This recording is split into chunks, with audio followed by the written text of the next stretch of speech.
This is episode 2, The Hammer.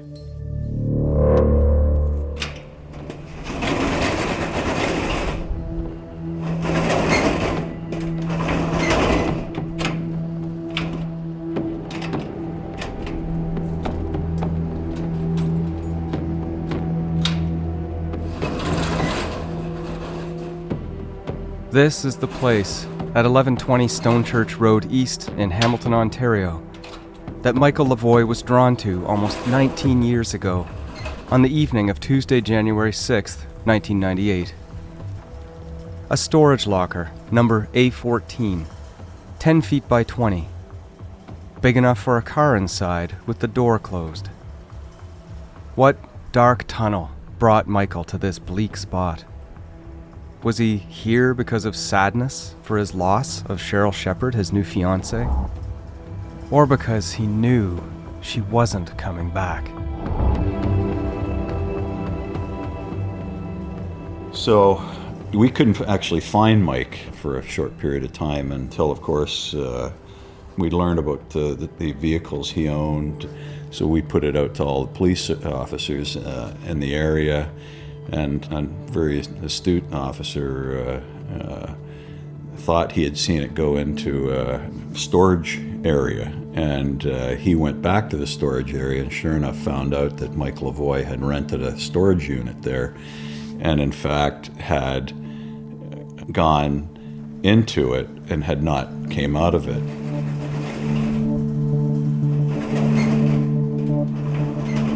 And what actually happened when police rolled the storage locker door open to see the concrete room and the hulk of Cheryl's '86 white Buick Regal? To find out that answer, I'll visit with Hamilton Police. And actually, there was officers on the scene, and it was Harab and I who opened the door to the garage, and we could hear snoring, which is a symptom, of somebody who has got carbon monoxide poisoning and hasn't quite died. Retired Hamilton Police Detective Warren Corll was called to storage locker A14 on Stonechurch Road almost 19 years ago. In fact, his arrival at the scene marked the beginning of his long-term involvement in Cheryl's case. He looks like either George Bush Jr. or George Clooney, I can't decide. And he's sitting across from me on a couch in his upscale Hamilton home. As he speaks, he's referring to a thick sheaf of case notes in his lap. There was a strong smell of exhaust, and we looked inside, and Mike Lavoie was laying in the back with his head facing to the west side, and he'd already aspirated, which is a real close sign of he was heading close to dying. Had already aspirated. Corll means here that Lavoie had vomited while unconscious. I immediately popped the trunk to see if, Sheryl might have been in the trunk, and obviously she wasn't in there. But that's how this all started. Lavoie didn't die, but police say he almost did. He had booked the storage locker on the afternoon of Tuesday, January 6th, 1998, and was found at 1:20 a.m. on Wednesday the 7th. He was supposed to meet his parents on the Tuesday and attend his first police interview at the Hamilton East End station, but ended up, instead, at the storage locker.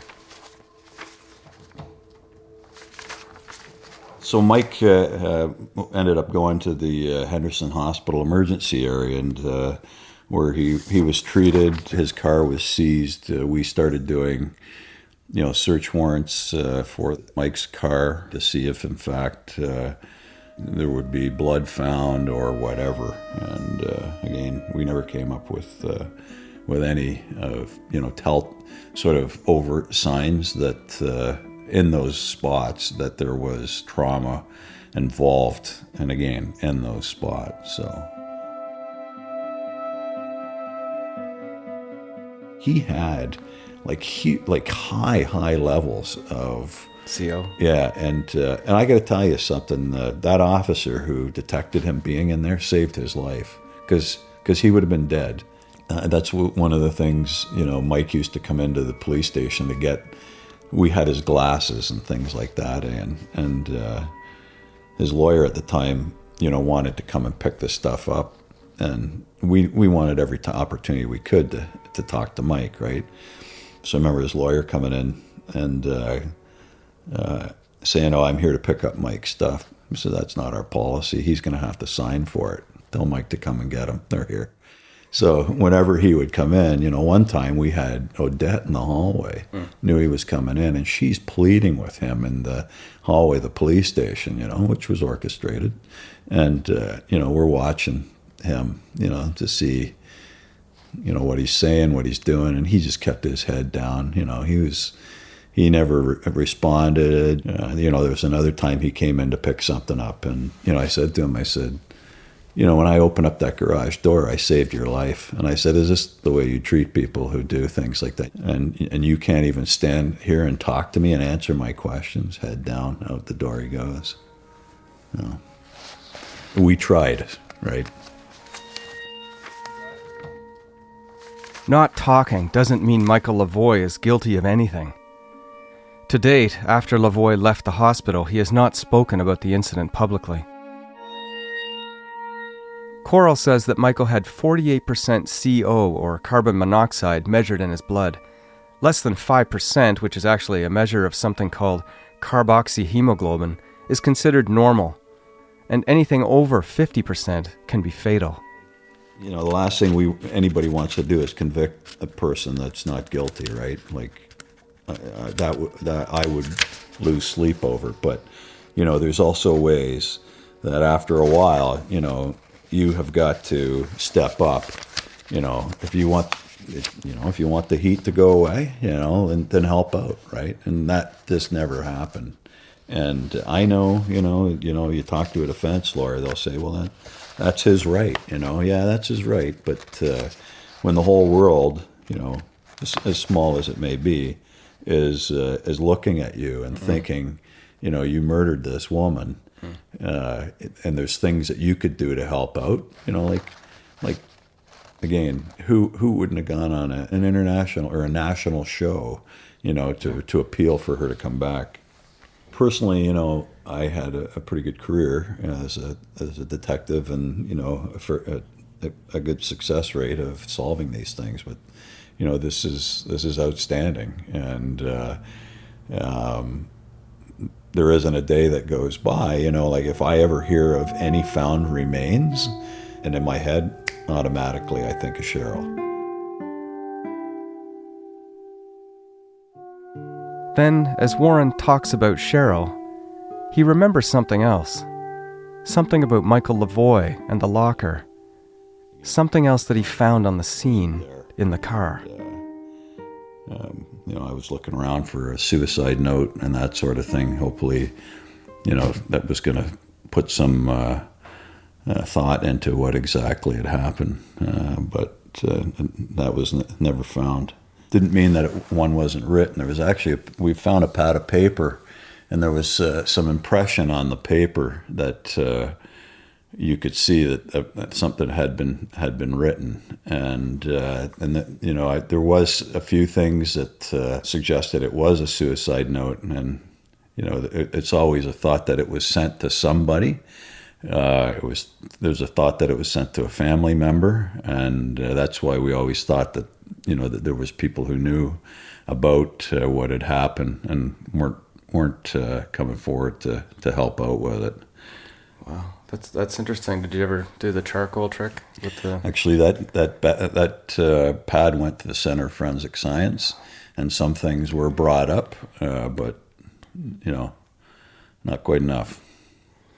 You can't tell me any fragment of what was on there? Actually, I could. When I read my notes, this might take a little bit to find it. As luck wouldn't have it, Warren can't find the forensics on that notepad right away. But there's more ground to cover with more police, and I'll be talking to Warren Coral again later in the episode.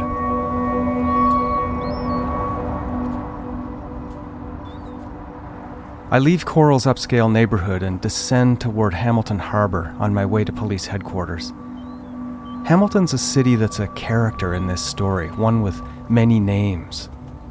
Steel Town, the ambitious city, the hammer, the armpit. It's a city where mob and biker bosses have lived, and that has struggled with serious crime and unemployment, and a steel industry gone bust, but it now seems on an upswing, with artists arriving, flowery parks, and lots of film and TV productions. It's a cinematic place, and as you drive over the gigantic Skyway Bridge into the city, the view, in day or night, is distinctly Blade Runner post-apocalyptic. Unrelenting flames and brimstone and the strangely redolent odor of steelmaking fills the air. A port city of hard labor and true grit.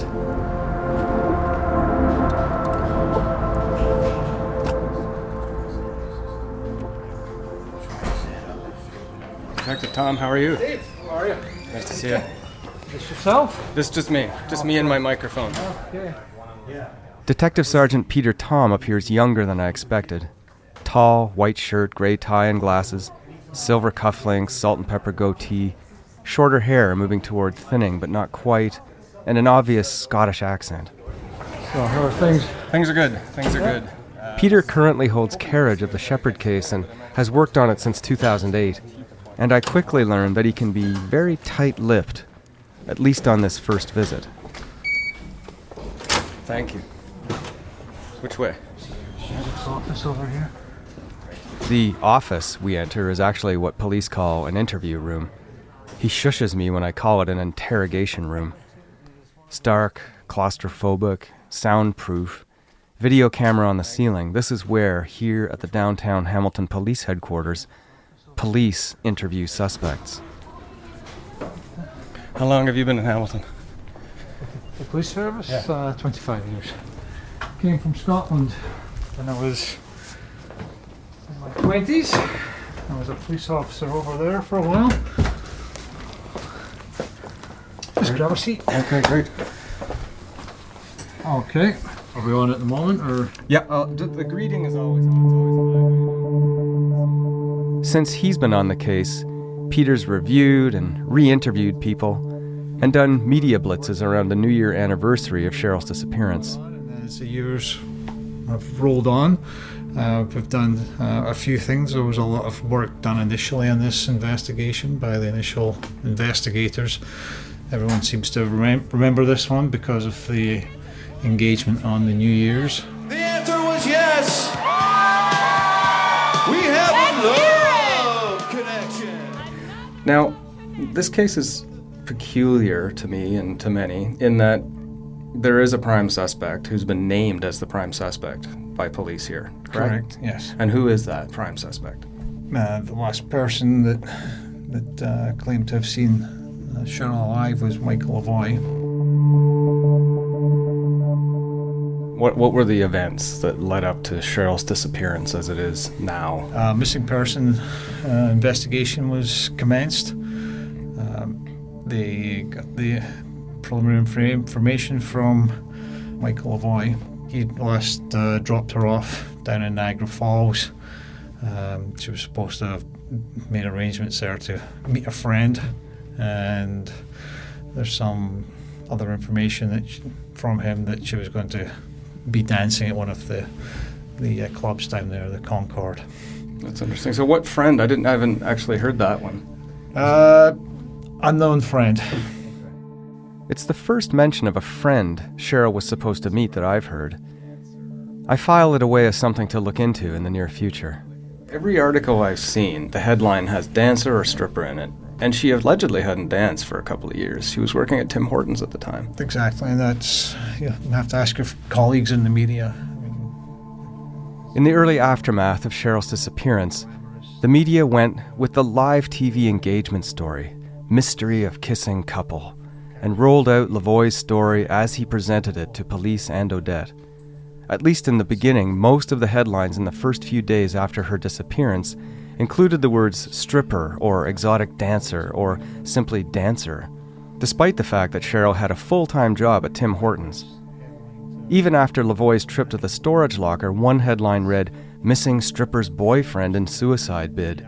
Mystery deepens. I mean, is it more glamorous headline to throw that in, and it captures the eye. People want to know about that side of things, right, rather than the facts involving in the case. So, I mean, even if she is a dancer, like what?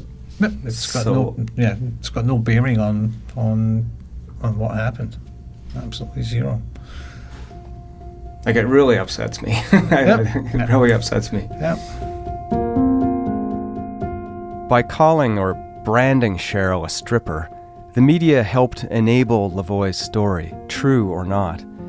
And it helped to reinforce the unstated, that somehow Sheryl's story and ultimately her disappearance could be reduced to the already loaded job description, stripper, a person whose life is worth as much as any other's. Depending on the friends that you speak to, Sheryl, some will tell you she hasn't danced in years, others will say that she was dancing up until a couple of months beforehand. Going forward, I'm interested in Sheryl's past because it forms part of Michael Lavoie's story of where he says he last saw her. Could it be conceivable that she would have been dropped off at the Concord Hotel at that time in her life? Is Lavoie's story credible? So he dropped her off there at the hotel, and then what? That was the last time he saw her. Okay. So there's a number of conflicting versions as to how she was supposed to have returned to Hamilton that night, and she never did. So when you went to the apartment where Michael and Sheryl Sheppard lived, and Odette, what was found there? Ultimately, there was a search conducted of the apartment forensically. From the initial investigation, it seemed that there was something suspicious. It wasn't a regular missing person case. There was some elements that caused some flags to be raised. There was some further developments there that added to the suspicion that Sheryl just hadn't upped and left. There was some concern for her safety at that point.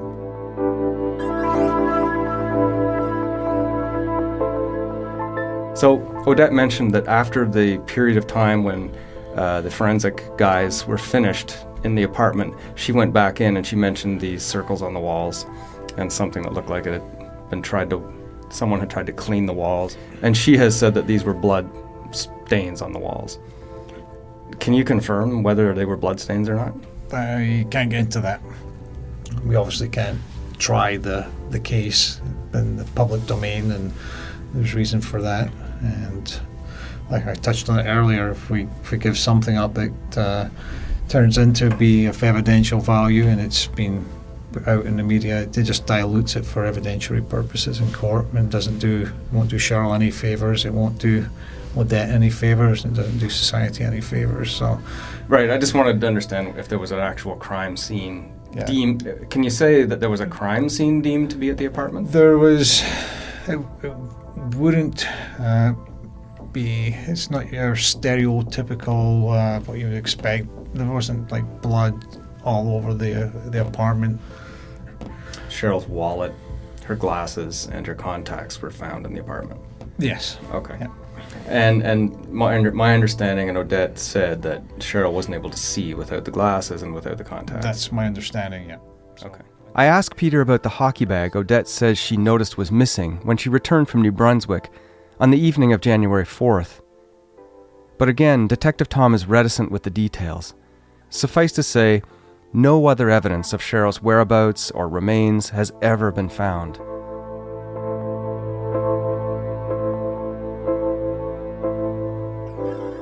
My mind moves back to the storage locker incident once more. It's one of the facts of the case that can be seen differently depending on how you hold the light on it, and I want to know Tom's perspective. Okay, so the implication is that carbon monoxide self-destruction or suicide. That's one way it could be looked at, or I'm sure if you spoke to a defence lawyer, he may have been fixing his car at that time of the night and just got overcome by fumes. I'm being a little bit flippant at the moment, but that's what I mean. You have to be objective and what other explanation is, or there's what makes sense, but you can't exclude that and rule out any other possible explanation. Was he distraught because Sheryl never came home? Or was he distraught because he had to go speak to police? And these are all good questions. And how cooperative has Michael Lavoie been with the police? He has not been overly cooperative. So total number of minutes that he's spoken to police, would you estimate? Yeah, probably less than 30. In the whole history of the case, Michael Lavoie's only spoken to police less than 30 minutes of his time. And in that time, would you say that he has denied having anything to do with her disappearance? Absolutely, yep. He's denied having anything to do with it. And has he provided any other information other than the dropping off at the hotel story that might have led you down other paths?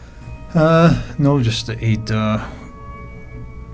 tried to do his own investigation and went down to the hotels in Niagara prior to the police detectives going down there. After Odette reported Sheryl missing on Monday, January 5th, 1998, police canvassed the Niagara strip clubs to see if she had worked at any of them that past weekend. Their search came up negative, but just before police arrived at the clubs, Michael Lavoie had apparently just been there, showing a photo of Sheryl and asking if club owners had seen her. Police say Lavoie conducted his own investigation after Odette informed him that she was going to talk to the police, and he has never appeared in the media to plea for Sheryl's safe return, nor has he ever taken part in any organized search for Sheryl. Since Sheryl went missing, some of his behaviour has added to grounds to believe that he would be a suspect in this. How so? Tell me about some of that. I'm not going to get into the specifics of it, but we call it post-offence conduct. Some of his behaviours and relationships, given the fact that his fiancé has gone missing, would certainly not be something I would consider the norm. Police asked Lavoie to take part in a polygraph or lie detector test, and to date, he has refused. Lie detectors are often used to exclude suspects, and their results are not normally admissible as evidence in Canadian criminal courts. I'll be examining Michael Lavoie's story that Sheryl went to Niagara Falls to strip in detail. And have there been ever any other suspects in the case other than Michael Lavoie? Well, depending on if you would keep an open mind on any case, he's claiming that he dropped her off there. Is that a possibility? Absolutely. He says that she made arrangements to meet a friend down there, an unknown friend. Is that a possibility? Absolutely. There is not really a named person. No, there's not. But it's not to say that his version of events did not happen. Have there been any findings of surveillance cameras that were able to corroborate Sheryl's movements that night or the night she may have disappeared? Or No, we understand they were at the local bingo hall together earlier on in that day. Eyewitnesses saw them there? Yeah. An employee at the Centennial Bingo Hall, at the time located directly across the street from Odette and Sheryl's apartment on Queenston Road, reported the last known sighting of Sheryl outside of Lavoie's account. She was with a male whom the employee identified as Michael Lavoie between 9 a.m. and 12:30 p.m. on Friday, January 2nd, 1998. I need to drill down into Michael's story about the last time he says he saw Sheryl. There has to be more clues there. Back to Odette at the trailer. So Sheryl spent Christmas '97 with Mike. That's right, and In- his girls. in Yes. Hamilton. Yes. I was down east. And Sheryl was here. Yes. Before he was with Sheryl, Michael Lavoie had a relationship with a woman named Gwen that spanned several years and ended around the mid-90s. Gwen's referred to sometimes as his ex-wife, but they were never married, though they did have 3 daughters together. The girls come up in a discussion when Odette gets home to discover Sheryl missing on the evening of January 4th. Odette says Michael was very agitated and flipping a set of cards over and over again at a table. Did he seem worried, upset, sad? Nervous. Nervous because what would you flip your card like that? Over and over and over. I couldn't take it anymore. So he said, I'm sorry. He said, I'm just nervous. I don't know where she is. And I thought, well, you drop her off. He said, yeah, but I drop her off in the alleyway. Over there, on Concord. I said, didn't you not watch that she went in? He says, no. He said, I had to go pick up the girls.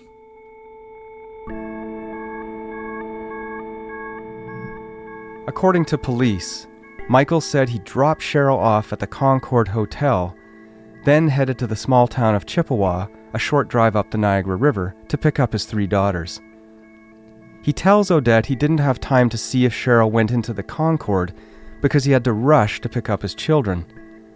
The dates and timing are important. This is Friday evening, January 2nd, 1998, the evening of the day that Sheryl is suspected to have disappeared. So he went to pick up his girls. He just came to pick the girls up. And he said, I'll bring them back Sunday. When he picked her up, the 3 girls, on the way to Hamilton, he didn't bring them to the house. He brought them to his mother and asked his mother if she could babysit the 3 girls for the night. And she said, where's Sheryl? He just said Cheryl's at home sleeping. So he's told 2 different stories then. That's right. And then 2 different stories. Sheryl dropped at the Concord and Sheryl home sleeping. And she kept the girls for the night. And that I don't know what happened when he came home. And how do you know that he took them there? How do you know that? His ex-wife told me. His ex-wife told you Find that? out, and his mother told me. 2 people told you that? 2 people, yeah. Okay. Yeah. As anybody's memory of meetings so long ago can be mistaken, I'd like to talk to Pat and Gwen to see what was said here to Odette. They both seem to be people who might have stories to tell and potential roles in helping to solve Cheryl's case. Some little thing can turn into something bigger. And then he went back to your house. You're assuming he left the kids there, and then you don't know where he went, but you assume he went back to the house. To the house. Okay. And the next day, he went back to his mother's, picked up the girls, and went back to your house. That's right. Yeah. And how do you know he did that? His mother told me. Okay. Yeah. And did you ever talk to the kids about any of this? No, kids? no. The police did, though. Here's the timeline I know so far, based on the police and Odette. Sheryl is last seen at the bingo hall between 9:30 a.m. and 12:30 p.m. on Friday, January 2nd, 1998. Jump ahead to 6:45, 7 p.m., and that's when Michael Lavoie says he dropped Sheryl off at the Concord Hotel in Niagara Falls. He then went to Chippewa to pick up his daughters from his former partner Gwen between 7 and 7:30 p.m. Then, instead of bringing his daughters back to the Hamilton apartment, Lavoie takes his children to his mother Pat's house, also in Hamilton, and leaves his kids there for the night. There are several holes in this timeline where Lavoie's whereabouts are unknown, but his daughters were with him off and on throughout that weekend. He took them home to Gwen in Chippewa a bit earlier than expected on Sunday the 4th, around 6 or 7 p.m. 3 was just at the door of my bedroom and knocking. So I pulled a blanket out and said, come on, get in, So Odette knew Michael's 3 girls, and they were often at the apartment visiting when he had them on weekends. Odette remembers one morning when Lavoie's children happily jumped into bed with her. So I had them in bed, just chatting away. And I said, what would you like for breakfast? I said, how about I make pancakes? Sheryl could hear them chatting away. She thought, she'd chuckle. She could hear them. So I said, okay, we're all going to get up and make you breakfast. So I set them all at the table, got the crayons and the coloring book. They were busy while I was making the pancake. So when it was done, I said, put everything away now. I'll set the table, and they all sat after that. I put the movie on. That's when Sheryl got out of bed, you know. Yeah, she said, Mom said, that's so cute, you know. You could hear them just chatting away, you know. Yeah, and then that's when they turn around. They ask their father, is it okay if I call her grandma? You know. So Michael's kids would call you grandma? They started calling me grandma, yeah. And did you meet with his ex-wife? I did. The police made arrangement. They phoned her to make arrangement. Would you want to meet Cheryl's mother? And she just wanted, you know, to bring something to the girls. And, you know, questioned her. What did Michael's ex-wife say to you when you met her? Well, she was nervous, and I was nervous. She knew that. And we sat down, and the girls was quite happy. They see me. And she sent the girls to their room. I brought them each a doll, and they were quite happy with it. So she sent them, she said, that we want to talk, eh? And what she said to me, she says, I hope he didn't do it, you know. And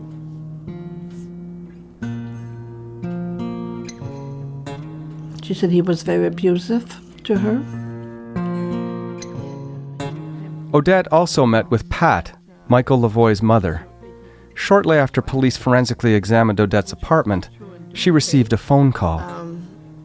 Wednesday, I got the phone rang, and I pick up the phone, and the lady on the phone was crying. And I didn't know who it was. She said, you know, can we meet, have a coffee? I thought, oh, you know, who is this? Pat. And then Pat is Mike's mother. Oh, Mike's mother. And when she came in, she seen the dots on the wall, and she says, she cried. She said, I hope it's not him that did it. I asked her so many questions.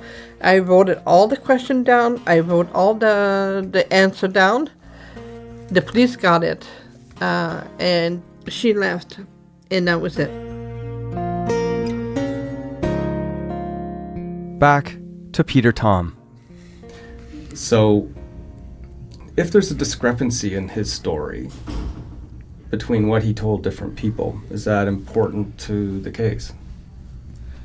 It can be, yeah, absolutely.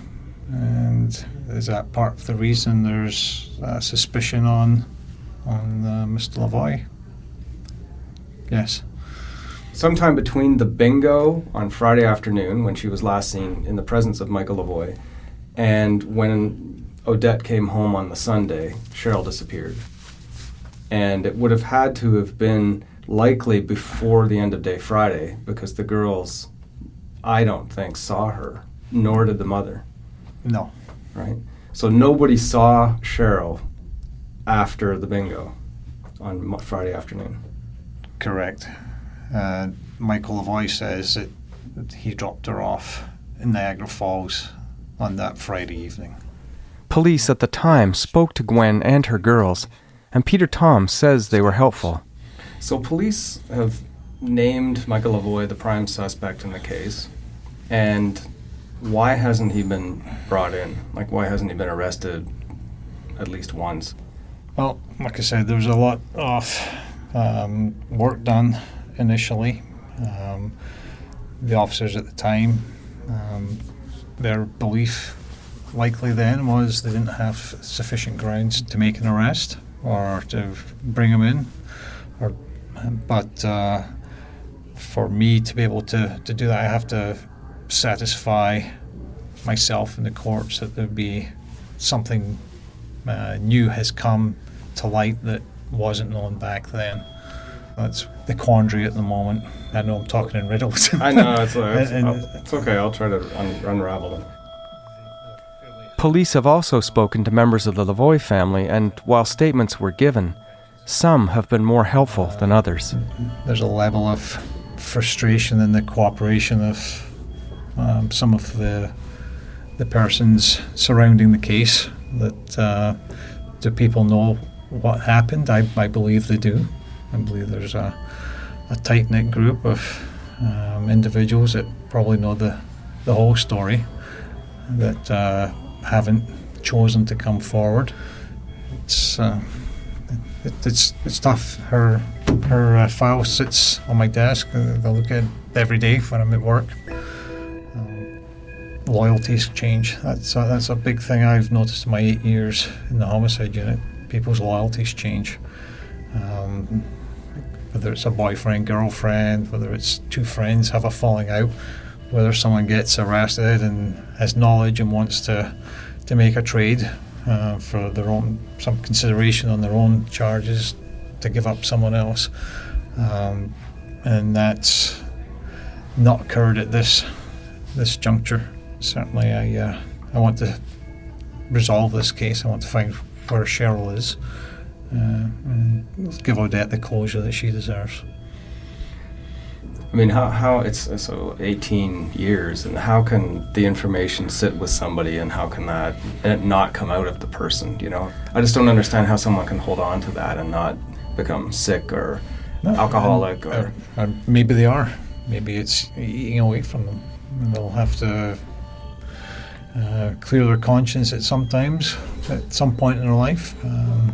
Maybe they lose a family member to something similar that gives them an insight as to what it's like to have a person taken from you, the way Sheryl was. Okay, well, thanks very much. Okay, then, Dave.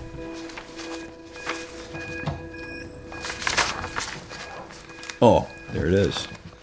In the final minutes of my interview, Warren Corll finds the forensic report about the notepad found in Lavoie's car.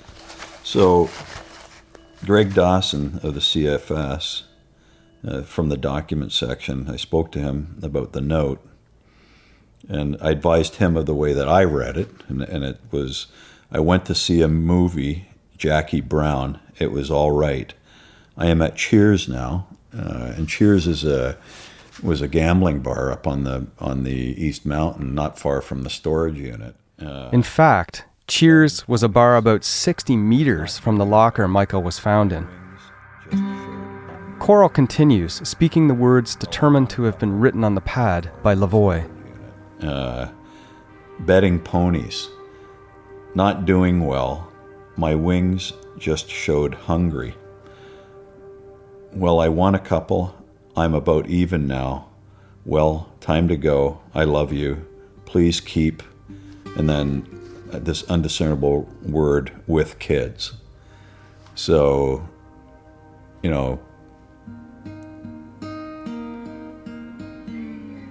time to go.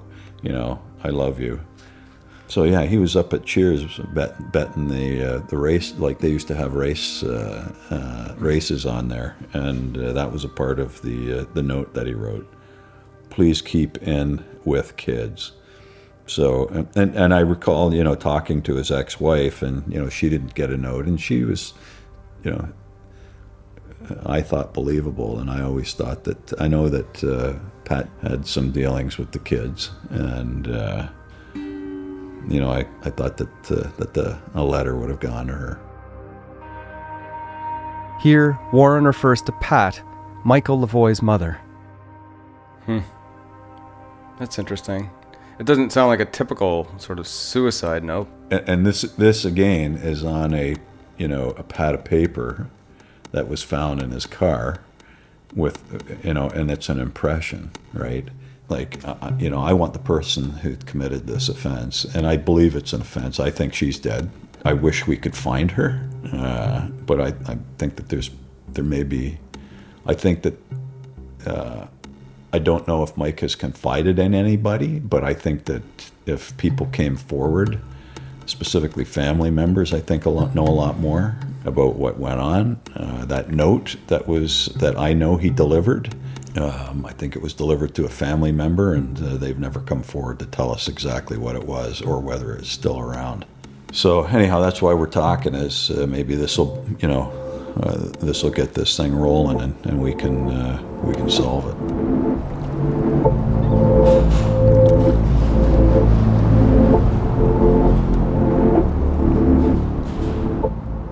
On the evening Michael drove into the storage locker, Pat Lavoie, his mother, allegedly told Odette that her son Michael had called her to say he loved her and that he was going away for a while. Did he also write a note? And was it the one found by Coral in the car? 18 years later, we don't know. And still no resolution in the hammer for Sheryl. Much of the circumstantial evidence we've heard so far seems to point in the same direction: Michael Lavoie. Lavoie is either the unluckiest person in the world who didn't have anything to do with Sheryl's disappearance, or he's the luckiest and he remains free. As the investigation continues, we'll look more closely at Michael Lavoie. What kind of person was he? How could someone who asked Sheryl to marry him then, as his story goes, drop her off in Niagara Falls at a strip club with no apparent way to get home? Why the apparent suicide attempt? Does a group of individuals have knowledge of what happened to Sheryl, as both police Tom and Coral intriguingly imply? We'll talk to the people who know Michael to try to find out. And the questions keep coming, not only about Michael, but also about Sheryl. Who was she really? Who were her friends? And what about the fact that Sheryl was married twice before meeting Michael to friends of his? And the neighborhood Sheryl worked in, or her self-described friend with benefits, a man who says he should have married her. And the secret life that Sheryl led, that Odette knew nothing about.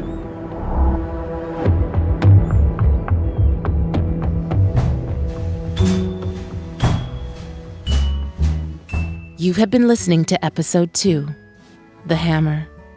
Visit cbc.ca/SKS to see more photos, articles, and videos about the case.